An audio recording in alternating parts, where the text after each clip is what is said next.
जब पूरा हैदराबाद सो रहा था तब दिलसुख नगर बस स्टैंड पर एक महिला अकेली खड़ी थी। एक अकेली महिला को देखकर एक दो नहीं बल्कि लगभग 40 मर्द उनके आसपास आए। कमिश्नर सुमति ने वो सब कुछ झेला जो इस शहर की हजारों लड़कियां रोज फेस करती। क्या हमारे शहरों की सड़कें आधी रात को एक अकेली महिला के लिए सुरक्षित है?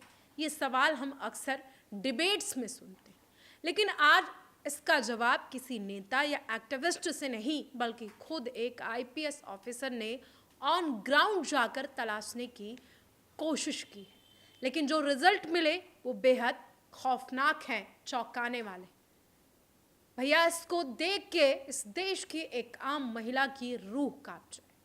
आज की कहानी किसी फिल्मी स्क्रिप्ट से कतई कम नहीं, लेकिन इसका हर पन्ना एक कड़वी सच्चाई और एक कड़वे बयान की तरह है।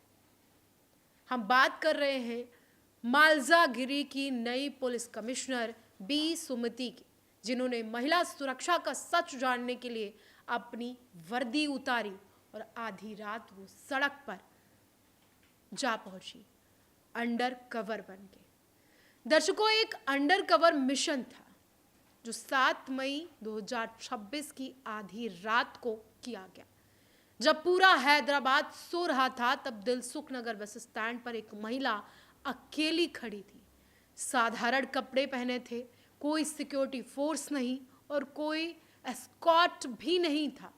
ये कोई आम नागरिक नहीं बल्कि एक सीनियर आईपीएस ऑफिसर बी सुमति, जिनकी तस्वीरें इस वक्त सोशल मीडिया पर चर्चाओं में है। चार्ज लेने के तुरंत बाद उनके पास स्टॉकिंग और इपिजिंग की ढेरों शिकायतें। लोग कह रहे थे कि बस स्टॉप और वर्क प्लेसेस के पास महिलाएं महफूज नहीं हैं, अक्सर उनके साथ छेड़खानी होती। और कमिश्नर ने ऐसे कैबिन में बैठकर रिपोर्ट मांगने की बजाय खुद तय किया कि वो विक्टिम बनकर सिस्टम को टेस्ट करेगी।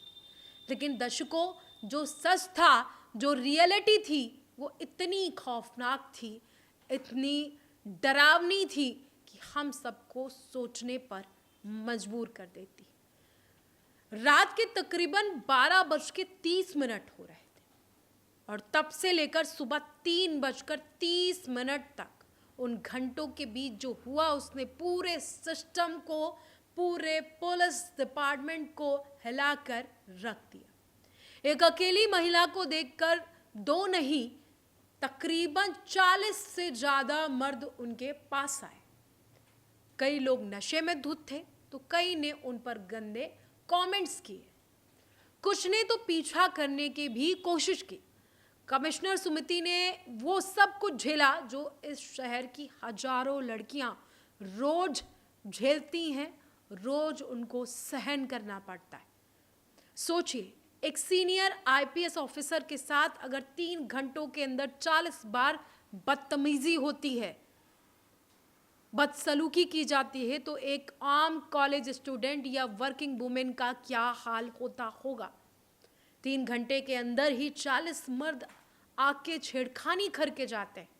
ये सिर्फ एक ऑब्जर्वेशन नहीं था, ये एक ट्रैप था। जैसे ही बदतमीजी हद से बढ़ी, कमिश्नर ने सिग्नल दी, डिस्कस किया और पुलिस टीम तुरंत एक्शन में आ गई। कई लोगों को ऑन द स्पॉट डिटेन किया गया और अगली सुबह इन सभी को पुलिस स्टेशन लाया गया। उन्हें पता था कि जिस महिला को वो रात में परेशान कर रहे थे वो कोई और नहीं बल्कि शहर की नई पुलिस कमिश्नर है।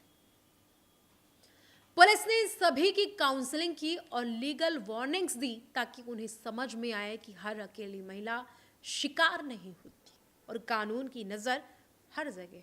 इससे एक बात तो अच्छी ये भी हुई दोस्तों कि अब इन छेड़खानी करने वालों गुंडों में भी डर का माहौल रहेगा कि भैया इस वक्त हम छेड़खानी कर रहे हैं और सामने वाली महिला कहीं आईपीएस ऑफिसर ना निकल जाए तो क्या। लेकिन फिर भी इस समाज की असलियत को दिखाता है। कमिश्नर बी सुमति के इस बोल्ड मूव को इस पूरे देश में तारीफ मिल रही है। लोग कह रहे हैं अगर हर ऑफिसर ऐसे ग्राउंड लेवल पर जाकर सच देखे तो शायद तभी बदलाव संभव है। उन्होंने साबित कर दिया कि सुरक्षा सिर्फ पेपर्स पर होने से कुछ नहीं होता, असलियत सड़कों पर दिखनी चाहिए। इस इंसिडेंट ने हम सबके लिए एक बड़ा सवाल भी छोड़ा है। हम 2026 में जी रहे हैं, डिजिटल तरक्की कर रहे हैं, लेकिन क्या हमारी सोच आज भी वही पुरानी और बीमारू है? आपका क्या मानना है? क्या ऐसे अंडर कवर ऑपरेशंस और शहर में भी होने चाहिए? अपनी राय हमें कमेंट बॉक्स में ज़रूर बताएं, और ख़ासकर दिल्ली, कोलकाता और बड़े शहरों में जहां पर ये केसेस आमतौर पर आते रहते हैं, मिलते हैं, वहाँ से आप हमें कमेंट्स बॉक्स में अपनी राय ज़रूर लिखें। हो सकता है हम आपकी कोई मदद कर पाएँ, हो सकता है जिस वक्त आप परेशानी में हो हमारे ज़रिए ही आप तक कोई पहुँच जाए। खैर, आपसे मिलते हैं अगली वीडियो में। तब तक के लिए आप सतर्क रहिए, सुरक्षित रहिए और मुझे दीजिए इजाज़त। नमस्कार।